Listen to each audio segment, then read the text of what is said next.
welcome to Shrubby Buddies Podcast, where we talk all things horticulture right from the heart of Zone 6B. So grab a drink, step into the garden, and grow with us as we talk plants, tools, tips, tricks, with a healthy dose of comedy and banter. Whether you're crushing it in the landscape or just trying to keep the one plant alive, we've got you covered. And as always, love you harder +2. Hey, Shrubby Buddies, and welcome to this week's episode of the podcast. I am Matty C, joined with my best good bud, Timmy D, and we are in Studio 6B, coming at you live on a Tuesday evening. Timmy, what is up, my friend? Matthew C. Guthrie the first. Yes. It's a pleasure to be here with you today. Here I am. Yeah. Yeah. I'm surprised I'm here. Yeah, I just got back from vacay. Yeah. Literally about, I don't know, it's probably been 7 hours ago now. Like if I had just driven 6 hours this morning, right? 6 hours ish. Yeah. And then gotten home, the last thing I'd want to do is like have somebody over to do something productive. And that's just one of the many reasons you and I are different. One of the many. But here we are. Yeah. Getting this done for y'all. Where were you? I just went up to the cabin, to Michigan. I know. Tell them. Oh, yeah. Went on vacation. Taylor and Addie and I went on vacation. Did some fishing, some relaxing. Went to the beach at Lake Michigan. Yeah. Was the water cold? It was chilly. Addie swam. But, you know, kids are resilient. Kids are. Do you find any Petoskey rocks? Did not. I didn't really look, to be honest with you. Yeah, the day that we were at the beach, it was the waves were pretty big. Mm-hmm, mm-hmm. The water was high. Everything's high up there right now. Tide is high, but I'm moving on. So, did you catch any northern pike? No, Taylor had one that she lost at the dock, though. Did the sharp teeth cut the line or did it throw the hook? It threw the hook. Oh, son of a gun. Yeah, threw the hook. Just caught a lot of largemouth. She must have not been keeping a tight line. I don't know. Rod tip up, Taylor. Yeah. So, yeah, caught some largemouth. Didn't have a boat. Probably, we would have been better off, way better off, if we had like the boat up there. What needs to happen is need to find like a 12 to 14 foot aluminum like John boat just to keep up there at the cabin, so we can go to some of these smaller. There's a cool little lake. If I had a boat, I'd ride upon my pony on my boat. There's a cool little lake right down from the cabin called Green Lake, 40-acre lake. Yeah, good fishing lake, but there again, it's just hard to access it. You really limited on where you can shore fish from on that lake. So sure. But yeah, we had fun nonetheless. Ate some good food, had some good drinks, did some good relaxing. That's great. Rode the four-wheeler. You saw a black bear? No, we didn't see it. It was, we were awake and all that, but it came up to the front porch, I guess, while we were watching TV. Didn't realize it until the next morning when we looked on the security camera. Very cool. Very cool. Yeah, a lot of deer, a lot of turkeys. Very nice. So, yeah.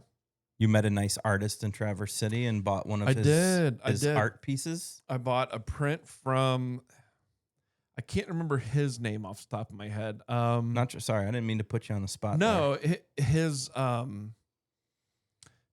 artwork, his Instagram handle and stuff is called Mythical Michigan, and he works at the Enjoy Michigan store in Traverse City, and he does these like cartoony mythical creatures that he has started this whole line of Michigan and Great Lakes. Is his name Eric Richard Buist? Sounds about right. Or something along those lines? Yeah. But Buist. Yeah, he does some fun stuff. You know, these cartoony creatures with these big teeth and like 4 eyes. And did they have those shirts you just showed me online at the store? Yeah, they have shirts, hats. I might nab that Great Lakes one if they have it in stock when we're there in a couple weeks. Are you going to Traverse City? Yes. Okay. Yeah. Yeah. I plan to go to the Traverse City Botanical Gardens while we're there. Oh yeah. And then send like Megan and her sister and her mom over to that. The Mercado. Yeah, the former Insane Asylum. Yeah. Now turned into shops and restaurants. We went in there. Did you? Yeah, we went in one morning, walked around. It's a cool little spot. Yeah. So yeah, I plan on being in Traverse. Okay. Yeah. sure. So Enjoy Michigan. It's on that side of town. Okay. So it's kind of right on. There's a Petoskey Pretzel Company store, and it's pretty much right next door to that. Yeah, I'll show you on a map. But Enjoy Michigan and Mythical Michigan. Check it out. I guess he works there, and the owner of Enjoy Michigan really loved this artwork, so they teamed up and they've put out this line of stuff. Cool. That he sells clothing stuff online. I think the prints were only available in store. Okay. So, all right. But yeah, I got a cool print. Check it out. I'm just gonna go down in the basement. Right on. So, yeah. What have you been up to? Just working? Yeah, I've been at work all week where you have not been. You've been off half of last week and half of this week. Yeah. Weather's been lovely this week, and you got back. You've probably noticed that it's just very mild here compared to last week, which was just hot and humid and disgusting. Let's see. We've been watching a lot of the World Cup at home. Yeah. We've been getting really into it at home. We've probably caught little bits and pieces of almost every single game so far. Yeah. So that's been a lot of fun. Cool. If anyone cares, of course, I'm cheering for the USA. As you should. But my backup teams are Brazil and Colombia. Okay. Did I say that right? Yeah, but you have ties to both. I've got friends in both Brazil and Colombia. Yeah. Gustavo and Ana Yaramelo. Yes, Ana's from Colombia and Gustavo from Brazil. Brazil. Yeah.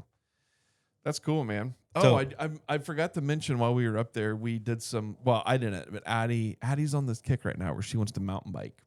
I know. She's like wanting to get into mountain bike. I know because she's been riding her bike in your house, and so we found some mountain bike trails up there. It's like that area is like outdoor mecca. You know it.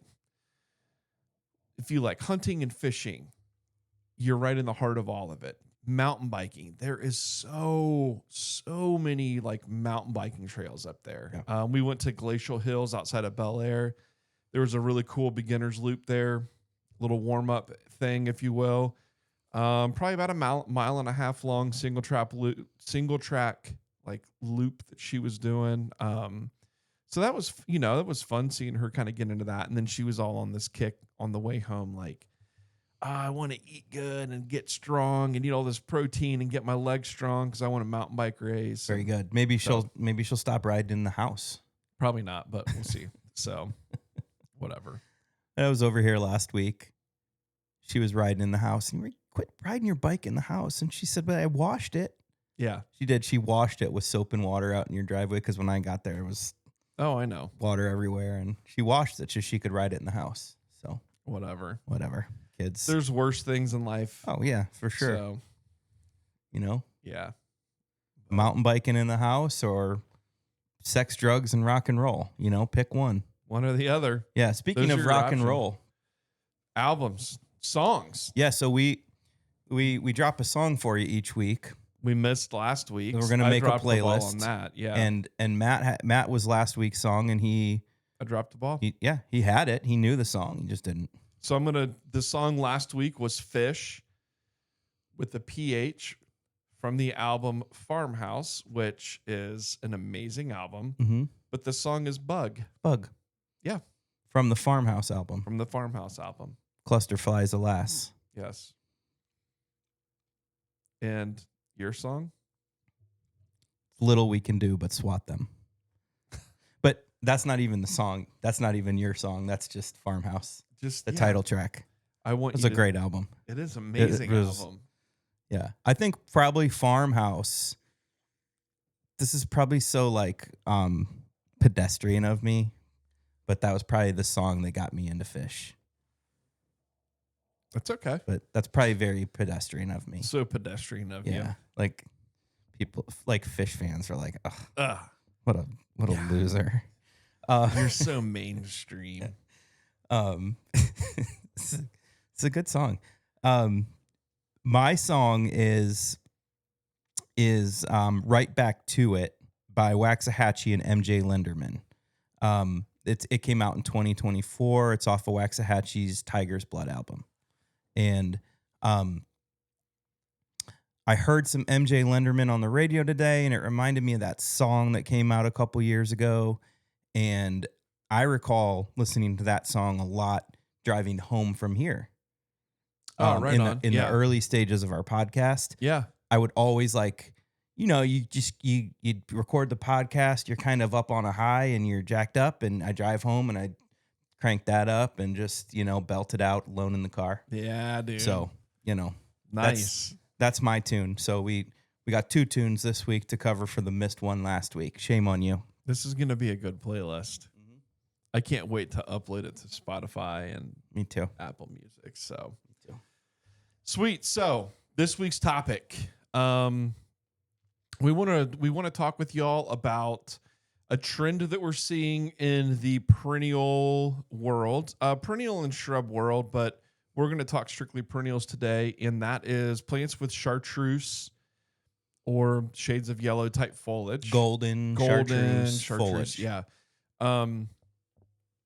Yeah, so we're going to talk perennials. We're going to talk some sun perennials, some shade perennials. And the reason why these are fun to use is they add foliage color to the garden. So, we always talk about color and texture in the garden. This is a way to add some color without flowers necessarily. Yeah. And then for the shade ones, they really help brighten up a shady area. So they do. They're like a beacon of light in a dark, shady corner. Yeah. So rather than just having blues and greens in your shady area, the chartreuse will help kind of draw your eye to the shady area, brighten it up, add contrast, and really help some of those other plants stand out. And I live in a brick house. You live in a brick house. Yes, right? Sir. Brick home, at least 2. You have a stucco side, don't you? Yeah, the front of the house is all brick, and then the rest is stucco. Yeah. I find that chartreuse foliage looks so nice against a brick home. I agree. Whereas the other real common foliage color that you see, and we'll do an episode on purples and blacks, kind of gets lost in the brick, but the chartreuse just really stands out against the brick. So that's one reason I love using it at home. Yeah. Amongst many, many reasons why I like using chartreuse foliage. Yeah. So you have a lot of shade at your house. I have a lot of shade in my backyard and some in the front. And I know, like, in walking around your house, that it's very evident what Megan's favorite perennial is. And it's a great kind of back of the border exclamation point perennial that'll really brighten up a shady area. And that's Sun King Aurelia. And we've talked about it on here before. Prefers the shade. Can take a little bit of like morning sun, probably afternoon sun. It's definitely going to get burnt. It is a former perennial plant of the year. Yeah. And absolutely, it can take full shade. It's a really nice greeny chartreuse in full shade. But if you get that perfect balance of a little bit of sun on it, it's a really bright chartreuse. Yeah. But like you said, if it gets too much sun, it's not good. Yeah, the leaves will scorch on it. Yeah. And it'll look the color will just look completely washed out. Yes, correct. Like white almost. Yeah. But it's a cool one. You got to give this perennial 1 time and 2 space. So this isn't one you're going to plant in a 1-gallon container and in a year and even in 2 years see this thing at its full capacity. This is one I really think you need to give 3 or 4 years to really see what it's going to do in the garden as far as size. But yeah, I mean, you're talking probably in that 3 to 4 foot tall by 3 to 4 foot wide range. Yeah, we've got one on the corner of the house that gets every bit of 5 feet tall too. So there you go. 5 feet tall and 6 feet wide. So that loves where it's at. Mm-hmm. I personally, in the ones that I've planted, have never had one get that big. I mean, I've had them get big. Like, I mean, these things have been in the ground a long time though. But yeah, I mean, just a great perennial that puts off these cool little spiky ball bloom things. Yeah, on it. Definitely an afterthought. Like if you're a nerd, you look at them and you're like, those are cool. But I think most people would just skip right over them and treat it. this is treated as like a sub shrub. It's I mean, it's going to perform as a perennial for us. Yeah. But it's going to get to the size of like a nice big rounded shrub. Yeah. And this is definitely a perennial. You know, we talk about holding off on cutting back your gardens. This is one that goes away because once the cold weather comes, it's kind of like a hosta, and then it melts to the ground, and it gets like icky, and definitely we clean up that foliage. Yeah. And it's a little bit late to emerge. They always emerge for us, but it's a little bit later. Yeah. So I always remember seeing these holes in the garden, like, what's that going to be? And then I start to see the little foliage poking through. Yeah. And then I remember. Yeah. So Sun King Aurelia, Yeah. common name spikenard. Spikenard. But I think that Aurelia, Sun King, is just as easy to remember as spikenard. Very good. Very good. Yeah.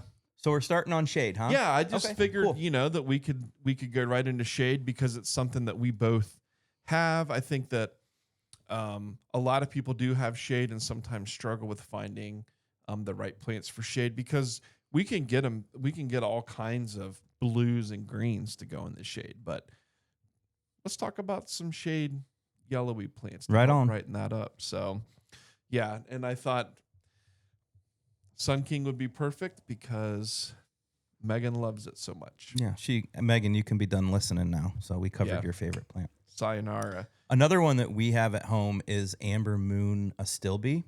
Yeah. And I know you've not used it. I haven't, no. And I think it's probably in the same series as the Dark Side of the Moon Astilbe, which is the purpley black foliage. Yeah. So it's got pink flowers, but then it's got a really nice chartreuse foliage. Again, it's a shade plant. So if it gets too much sun, it gets kind of baked. And Astilbe's just like more consistently moist soil. For sure. We've got our plant just in some random weird spot in the back corner, and it really likes it there, and it's a really pretty plant. So, it's funny because on these, the flowers are almost an afterthought because the foliage does so much throughout the year. Yeah, and the Astilbe flowers are nice when they do flower, but it's short-lived. It's a very short-lived flower. They're not like a big, they're not a rebloomer. It's not something where if you cut the flowers back on it, this thing's going to continue to flower for you the rest of the year. So that's kind of cool for it. The foliage of Astilbe is nice to begin with because it is this kind of delicate, lacy type foliage. But then when we can start to add these colors, like you had mentioned, Dark Side of the Moon is a good one. But this Amber Moon is fantastic. That will really help brighten up maybe the front to middle part of the shade border. So for sure. So another one that you have too at your house was the Carex. Everillo Carex. Yeah, I just completely drew a blank on that. And we love grasses. We love the Carexes. Most of the Carexes you're going to find are going to be in the green shades. This Ever series that Everillo falls into there's plenty. There's Everest and Evercolor. Is it the Evercolor series maybe? Yeah. Lots of variegation, white stripes, yellow stripes. But the Everillo is the one that's completely chartreuse. And it is bright. It is really bright. Such a clean look to it. It doesn't get the brown edges ever. It's just really clean looking plant. Yeah, and this is one would probably prefer to be in a little bit more moist soil, but will also adapt well to some of the drier, shady soils that we experience, and probably most people do experience. But this is a great little yellow grass that you could add to the front of the border to kind of soften the edge. Or a big swath of it, cutting right through the landscape. I feel like this is one that performs best when planted in more than one. You really want to give this thing, like, I would say if you can do 5, 7, 9, you can do these big swaths and drifts of it, or using it as kind of a border along the front is like maybe even like an edging, something to kind of frame in the shade garden. But yeah, like we have it in behind our house, and it's growing right up by the patio, and the leaves just kind of drape over into the patio and kind of soften that straight line edge. Yep, absolutely. So that's really nice. Also great for a container. Oh, yeah. A shade container or something like that. So you go ahead and pick these up, and then you can plant them in your yard as a perennial if you'd like. And then another perennial that's kind of in the same vein as that is the Acorus. Ogon is the cultivar on that, and it goes by Sweet Flag would be the common name, I believe. But it's very similar in that it's a grass-like texture, bright yellow, and it, like the Carex, prefers to have pretty wet soil. So great in a container with other wet-loving plants too. Okay. So yeah, perfect. We have it along the front of our house, and the only reason it's doing well is because it's right near where the all the rain on our house comes down, and if it rains hard, it kind of just goes right over the gutter into this one bed, and it always stays nice and moist in that one spot. Yeah. If we had it anywhere else in the yard, it'd probably die. Yeah. Yeah. Isn't it funny how so much of the shade stuff just likes the wet soil? It's tough. Yeah. Wet shade's hard. Most of the shade plants we're going to talk about today are going to be more like wet soil loving stuff. So we got a few dry yeah. shade ones on. But here. while we're on the grass subject, another great grass. This is another one that you need to give some time to get established and get going. Prefers evenly moist soil, and that's Japanese forest grass. The cultivar is all gold. Yes. Real easy one to find at the garden centers, but when I personally have not had luck to really get a good stand of Japanese all gold Japanese forest grass or any of the Japanese forest grasses to go.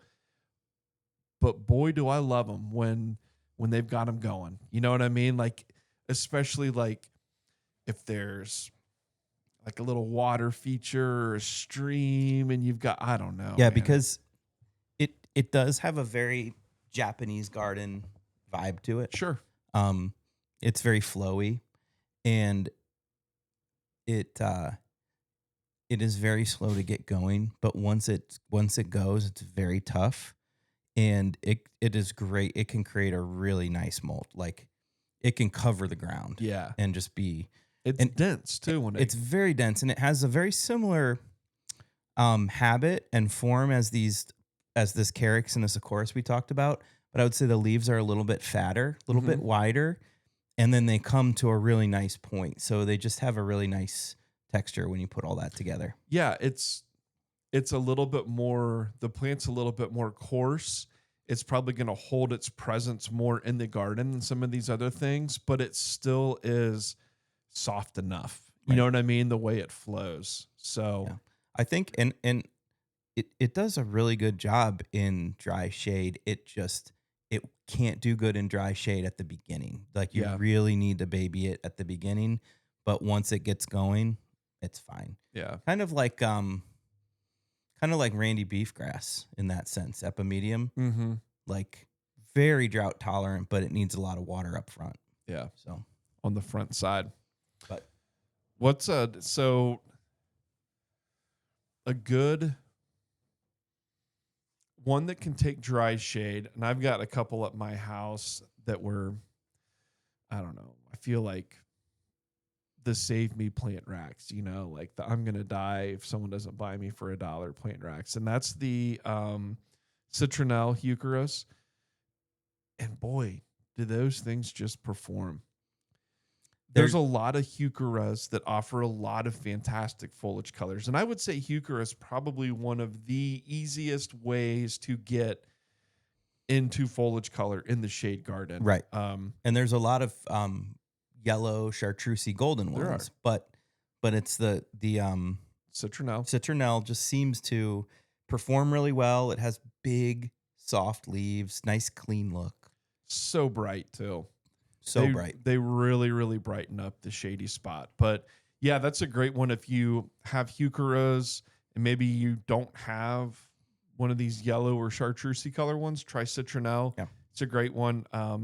There are other, like you said, there are other yellow and chartreuse colored ones, but I think citronelle, even in trials, I think citronelle has always kind of come out towards the top. So it reminds me a lot of the caramel heuchera. Yep. As far as just the vigor and the size of the leaves, but it doesn't have those orange hues that the caramel has. Yeah. So yeah, that's a good one, but it will do well in drier shade. So yes, this one's going to be a little bit tougher of a perennial.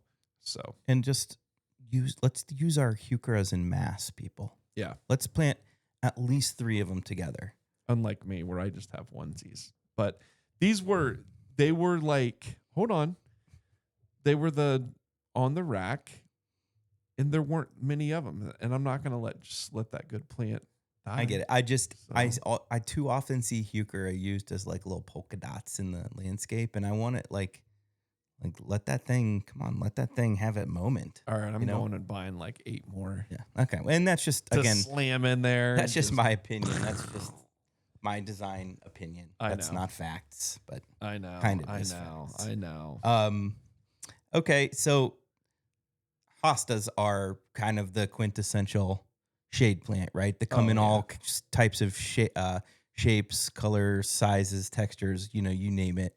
There's probably like 16 million different hostas. So there's this book that Smith Gardens has. They had,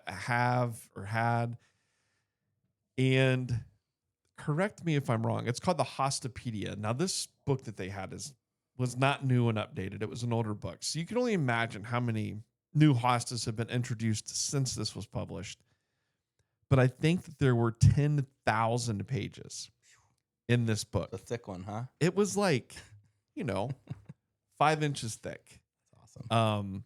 Of nothing but hostas. And it wasn't like one hosta per page. This was like, I don't know, we'll just say an average of 3 hostas per page. Jesus. And it was, I swear, I think it was 10,000 pages. Hostopedia. That's crazy. Yeah, so there's a shit ton of hostas. So many hostas, but and there's plenty that are very chartreuse all the way through, but a couple that we picked out that we like. We'll start with Fire Island. Yeah. Right? Yeah, Fire Island's a great one. And what's fun about Fire Island is it's got a very traditional, wide, almost heart leaf shaped hosta leaf, but then the stems, the petioles of those leaves are red. Okay. I'm wrong. What? I was way the hell off. 10,000 pages, Matt. I'm an idiot. I just Googled Hostopedia here. It's roughly 1,128 pages, but it contains over 7,400 hosta descriptions. Wow. So 7,400 hostas, over 2,000 color photographs. And the book itself weighs roughly 12 pounds. Jeez. So go ahead. Sorry. No, Fire Island. Yeah. Back to Fire Island. Yeah, Fire Island. The reason we like Fire Island is because of those red stems. Really cool. Red is, it's not brand new, but it's a rather new color that's showing up in hostas. A lot of the breeders, like that's what they're going for because it's new and different. And these with the maroon red stems and the bright chartreuse leaves just look really cool. Yeah, not to mention the flower color on it too. I know not everyone's into hosta flowers, but the Fire Island flower color is like a really, really deep, pretty purple, which the purple, when you put purple with chartreuse, it's always a cool color combination. But you throw that purple flower on top of that red stem, and it's so cool. Not a very big hosta. This is one that could easily get lost if you tried to plant it amongst a lot of other larger hostas. So definitely keep this one at the front. Yeah, we have it in a very similar spot to the Everett Carex. Yeah. It's in that same bed, just down a ways. So it's right there, growing right over onto the patio, softening the edge. But there's nothing big where around it that could eat it up. I would say probably foliage height 12 inches. And then maybe with the flower height, you're looking at maybe a 2-foot tall plant. Yeah, but it is a cool flower. And, hosta flowers are often forgettable, but these are really nice. Yeah, I think like white hosta flowers are often forgettable, but this one's cool. And like you had mentioned, the red, and the breeders are really starting to, at first it was just the red stem. And now they're really starting to try and bring some of that red color up into the leaves. Yeah, so you're going to see some really cool hostas being introduced, in the coming years. But there's a couple other good ones. There's another small one called Chartreuse Wiggles. And I just like the name. Yeah. Say it again. Chartreuse Wiggles. Chartreuse Wiggles. And then there's like Curly Fry, very similar. But these are both... They called me Chartreuse Wiggles in 11th grade. Yeah, they did. Didn't they call you Curly Fry? Mm-hmm. They still do call me Curly Fry. Very cool. But yeah, so these ones, again, are not going to be real big. Like, I don't know, 10-inch tall plants, 10 to 12 inches tall. More similar to slender, strappier leaves. Just these real thin. And wavy edges. Wavy-edged leaves. Very cool. But if you want... Maybe you want a hosta that's got a little bit more presence in the garden than these kind of front of the border type plants. A good one would be like August Moon, is a larger, more traditional looking hosta that's going to offer these chartreuse looking leaves. So, cool. Yeah. So hostas definitely, there's another one that we kind of sometimes around here will treat kind of like in the perennial garden is like a spring type ephemeral. They will stay around. They just don't look as good, especially as we get into the summer and the hotter, drier weather. And that's Dicentra or Bleeding Hearts. But there's a really cool one out there that is called Gold Heart Dicentra. So it's just this real pretty.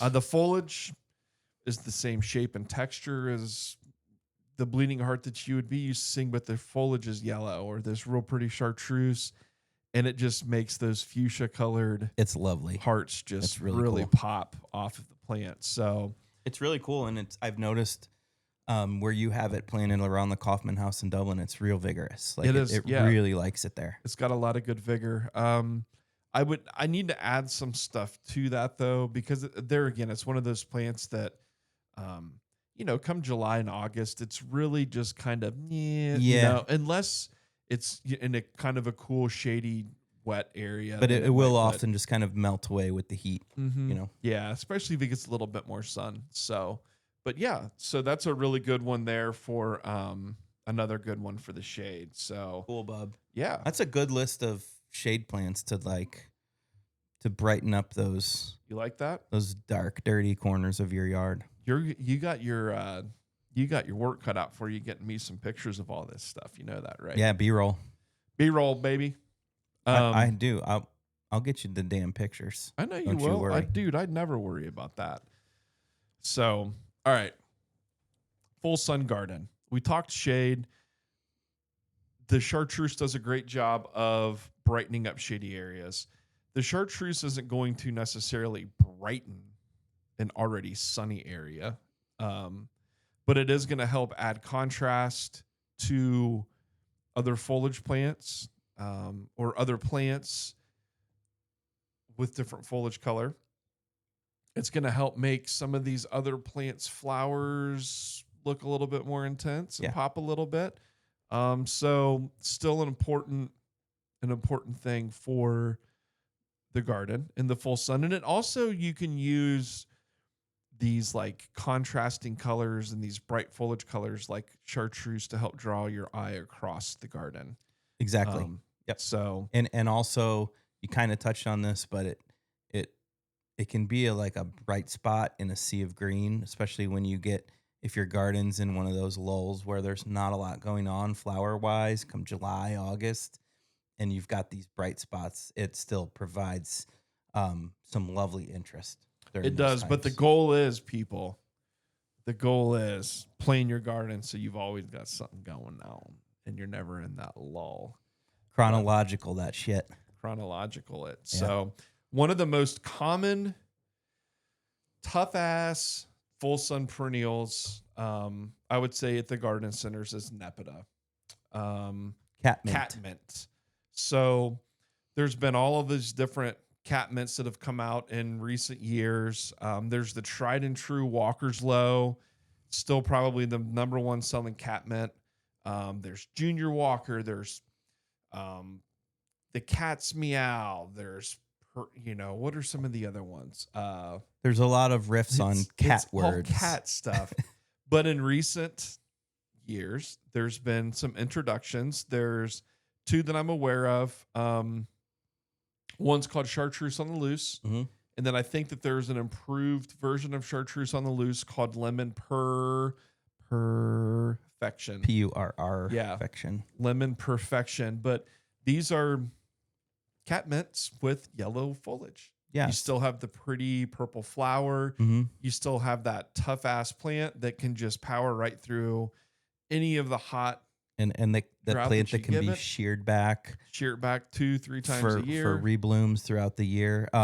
When I first saw Chartreuse on the Loose, I wasn't sold. I don't know if you remember, but I just thought it kind of was that at Cultivate a few years ago at the Walters booth. Yeah, and I thought it kind of looked sick, but it's grown on me, and I really do like it. Did you think it looked a little chlorotic? Yeah, I did, but I don't always think that Chartreuse things look chlorotic. I just thought that one did. Okay, fair enough.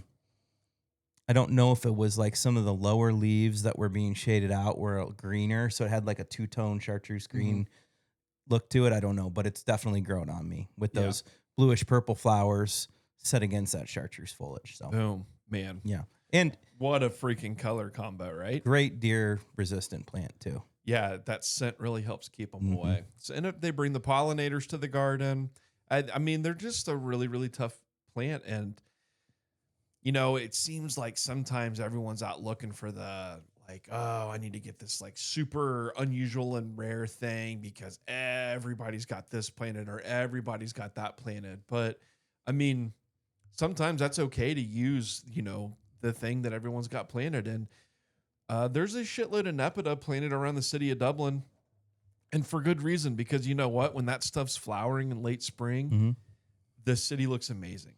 It does, and there's probably not a perennial that doesn't look good by it. Yeah, it like makes it's just like shine. Makes everything look good. Yeah, so, yeah, for sure. I'll just skip to another similar type plant in the mint family with the square stems, and that's Agastache Golden Jubilee. So another one that's the deer aren't going to be a big fan of. Very similar flower color. Think of a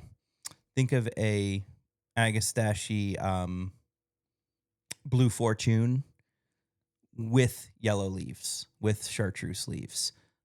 So it's got a very catmint like look to it, but just taller and bulkier plant in the garden. And we've noticed flowers a little later too. Yeah, for sure. And we've noticed in the garden that it does like to jump around a little, reseed around, but it comes true to seed. So super easy to find those chartreuse seedlings and yank them if you don't want them. So, pollinator crazy. Yeah.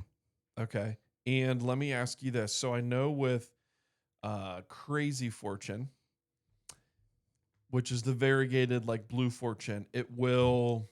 No reversions. It will revert. Okay. Back to just the regular plant. I know which one you're talking about, and that's a cool plant, but it does revert like crazy. It reverts like crazy. I've never noticed. We've had this in the garden for 10 years, and that's never happened. Perfect. Love it. I need to try it. Yeah. Yep. So cool, man. So big. This is another big kind of tough ass plant. Cultivar of one of our natives, but it's a Baptisia.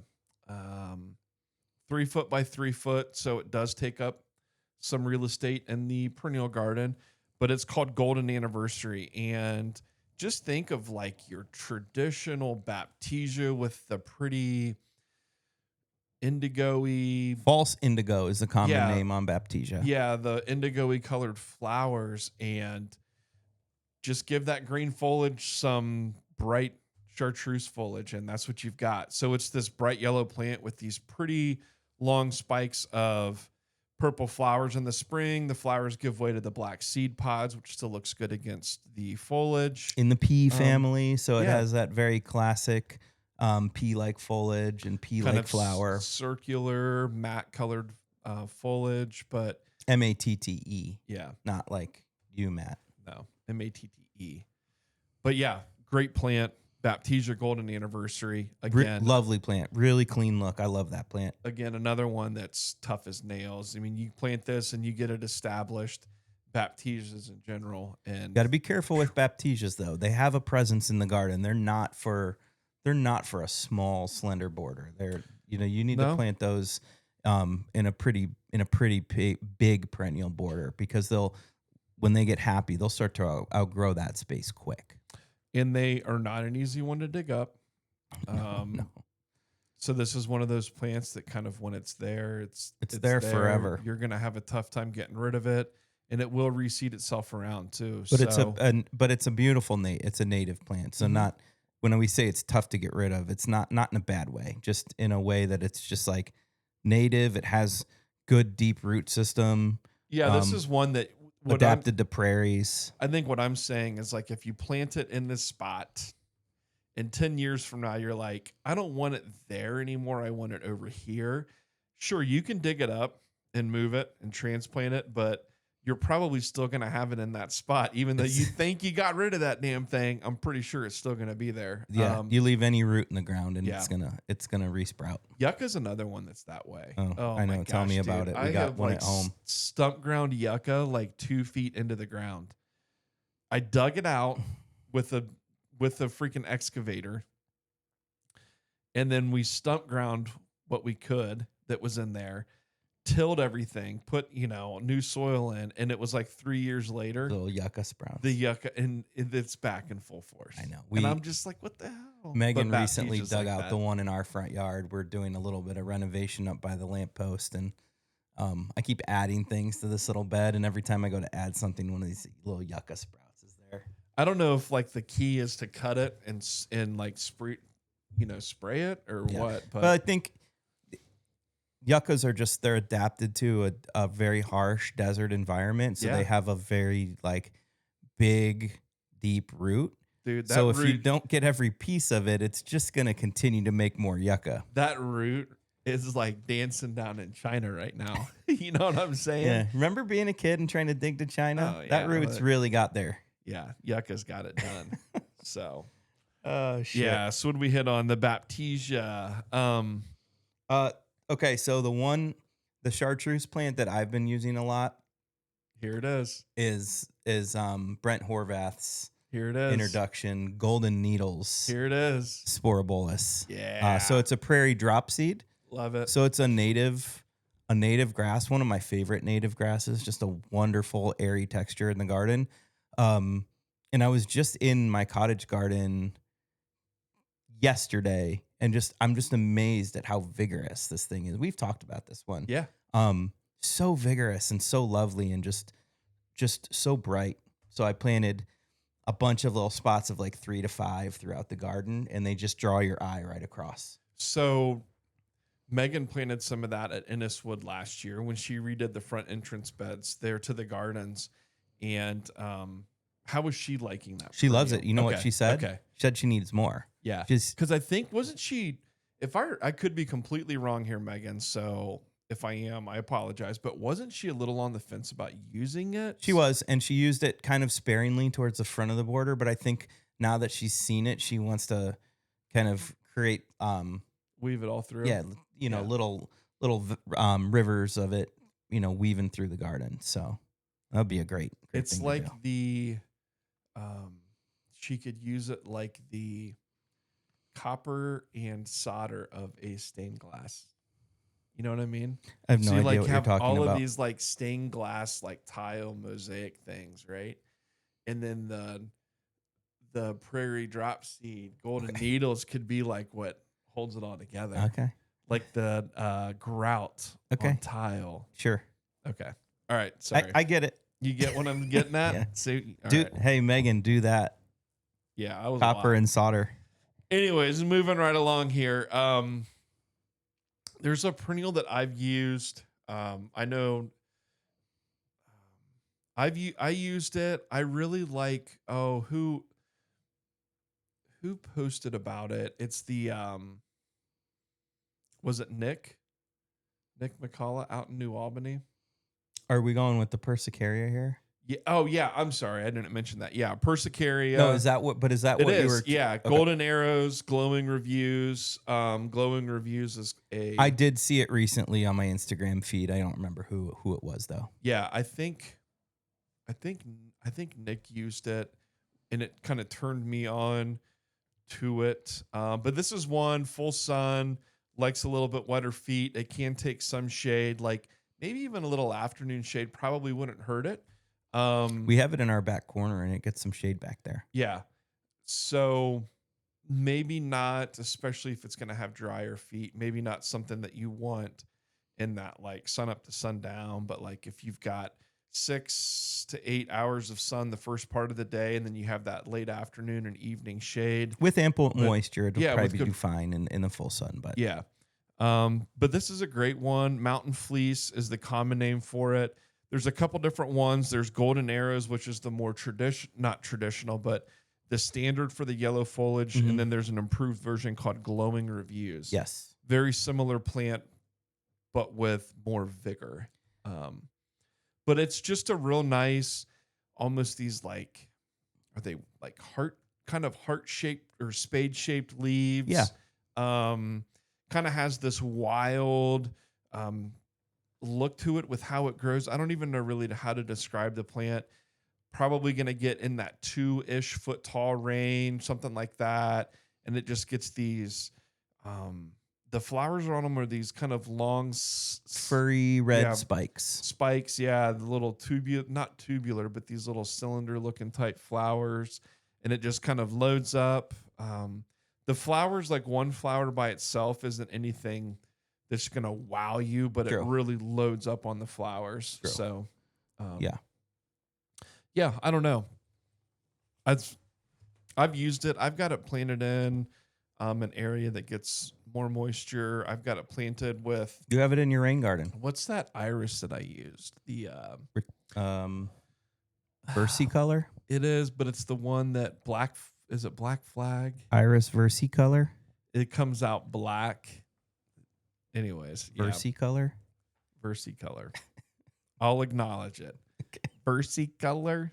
Yeah. All right. So, golden arrows or glowing reviews, Persicaria, common name mountain fleece is a cool one. Yes, and that's like we mentioned. That's probably more of a part shade, not a full shade, not a full sun, but somewhere in the middle. Yeah. So there you go. There's a part shade perennial for you. Yeah. So. What else we got? You know what? Oh, there is one on here. We've got one more to talk about, and we're just going to throw it out there. You can. Okay. You can say it. And I had some in my yard that I recently dug up and gave away for free. And that's Sedum Angelina. And this is a very, very low rock garden-y type sedum. I mean, this plant only gets a couple inches tall, but it is super bright. It literally in the middle of the night, I'm pretty sure that it just glows out there. Glows in the dark. It does. Gets a very inconspicuous yellow flower on it. You're not planting it for the flower, but you need to give this thing some real estate. It's very easy to rip out and get rid of, but it will spread like crazy. Yeah. And once it gets established. You mentioned rock garden. When I think of this plant, that's where I think of it. Yeah. Where I think it should be. A crevice garden, a rock garden, somewhere where it can kind of grow up and over little boulders and rocks and weave around. For me, it doesn't work in just a typical border just because it's so short. Yeah, that's why I got rid of it, one, because it was very short, and two, I was just like, damn, like, if I was like running the weed eater along the flower bed and I hit some and it flung sedum bits into the flower bed, right? Like, and it sprinkled this like sedum dust, then like all of that little sedum cuttings that got thrown out by the weed whacker. Yeah. they are all now becoming sedum plants. And I was just like, whoa, Yeah. this is too much. So Yeah, sedums in general are very, easy to propagate like that. yeah. But this one in particular just seems to really take off. Yeah. So I dug it out, gave it to some neighbors, and they were very appreciative of it.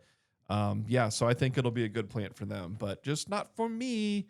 Maybe it's perfect for you. Maybe you have a big area that you just want to blast with some ground cover that's going to be tough as nails. Blast it. So I also think it's worth mentioning that, we gave you a pretty good list of perennials today, but there are so many wonderful chartreuse leafed shrubs that we'll do an episode. We're going to have to do an episode on. Yeah, I want to do. You've got like a chartreuse elderberry. You've got. Stop it. Oh, you don't want me to blow the load? Nope. Okay. There's just chartreuse some really shrubs and trees. Really great chartreuse woodies. Yeah. And we are friends with woodies for garden goodies. We are. So yeah, we'll probably not next week, but let's get that on the docket, if you will. Also on the docket, we like doing these foliage color episodes, and there's a lady that's, I don't know her name on the socials, but she is doing these goth gardens. Yes. And yes. I want to do an episode for people on goth gardens too, which is literally how you would imagine it, black foliage. So it's funny that I've actually been asked that question multiple times by multiple different people. Like, I want to do kind of like a dark goth garden. Yeah, it's not, I know. I mean, it's not a real one-off thing. Like it's pretty popular. It is, yeah. But there's a lady on Instagram that's doing and selling these plants to do the goth gardens, and it's pretty legit stuff, man. Like, it's really, really cool what you can do with all black foliage. So yeah, stay tuned for a goth garden episode as well. Yeah. Cool. All right, man. You got anything else you want to add to this week's episode? Gold, stay gold, pony boy. Yeah, golden showers. Yeah. So, all right, people. Well, until next week, I am Matthew C. Guthrie the First. I am Timothy D. Fleischer the First. And we are the Shrubby Buddies, coming at you from Studio 6B. And thank you very much for listening. Love you all harder +2. We'll talk to you soon. Rock on with your cock on me. Bye. Bye-bye.